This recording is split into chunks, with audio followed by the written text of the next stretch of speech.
Assalamualaikum guys, apa kabar kalian? Kita akan unboxing lagi, dan kali ini yang akan kita unboxing adalah salah satu mantan flagship dari Sony, yang tentunya HP ini tuh HP bekas ya. Dan menurut saya ini paling worth it karena harganya terbilang murah untuk spek yang ditawarkan. Dan kemarin saya pesan yang paling mulus ya, istilahnya 95% ke atas lah kemulusannya. Dan kalian jangan fokus ke tempat unboxingnya, fokus saja ke kontennya ya. HP apa yang akan kita unboxing? Yuk kita buka ya.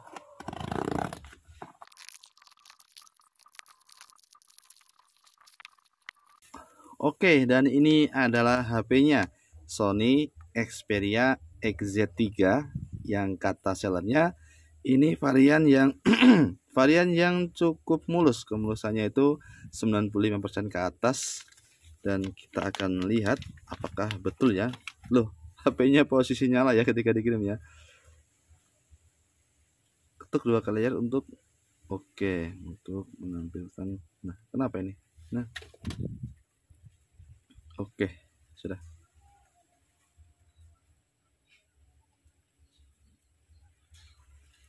Kita lihat sisi persisinya dulu ya. Ini warna merah ya. Di bagian bawah kita lihat, coba sini ya. Cukup mulus ya bagian bawah. Dan bagian sisi kiri cukup mulus, sisi atas bagus kondisinya, sisi kanan bagus, belakangnya mulus. Ini adalah segelnya ya.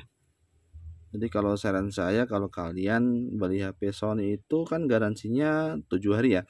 Jadi kalau kalian beli jangan dibuka segelnya. Selama masa garansi yang 7 hari itu kalian pakai semaksimal mungkin. Baterainya habis, dicas lagi, dipakai lagi, habis lagi, dicas lagi, pakai lagi, sampai kalian tahu HP-nya itu normal apa tidak. Jadi kalau HP-nya normal ya tinggal dipakai, kalau nggak normal tinggal komplain ke sellernya. Kenapa saya bilang HP ini tuh paling worth it menurut saya? Karena dengan harga nggak sampai 2 juta ya, kita dapat HP dengan build quality yang kokoh sekali, yang cakep pokoknya. Depan belakang kaca, framenya aluminium. Kemudian kita dapat layar yang melengkung dengan panel OLED yang kualitasnya sangat bagus. Jadi kalau kalian cari dengan harga yang segini mungkin akan susah cari lawannya ya untuk kualitas layarnya. Speakernya sudah stereo, tapi kita tahu ya, stereonya Sony itu suaranya kurang kencang dibandingkan dengan HP-HP Cina yang lain. Kemudian sudah ada NFC, kameranya masih single 19 megapiksel, perekamannya bisa di 4K. Kemudian yang depan 13 megapiksel, resolusi maksimal di Full HD. Kemudian yang mungkin terasa kurang adalah di bagian memorinya ya. Ini memorinya 64 GB.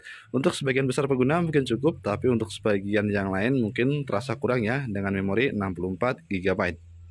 Untuk software sendiri ini sudah pakai Android 10 ya, lumayan lah, tidak terlalu ketinggalan. Dan yang jadi pertanyaan, apakah HP ini tuh cocok untuk jadi daily driver? Kalau menurut saya tergantung ya. Kalau kalian nggak pernah main game, saya rasa cocok-cocok saja karena HP itu cakep, kemudian layarnya juga bagus. Kita bisa merasakan HP flagship dengan harga yang sangat murah. Tapi kalau kalian pengguna HP berat, tentu HP ini tidak cocok karena kita tahu Sony itu gampang panas, apalagi kalau main game. Dan baterainya juga tidak terlalu besar, 3300 mAh saja. Tapi kalau untuk HP kedua atau kalian cuma pengen ngerasain HP flagship dengan harga yang murah, HP ini sangat cocok untuk kalian beli.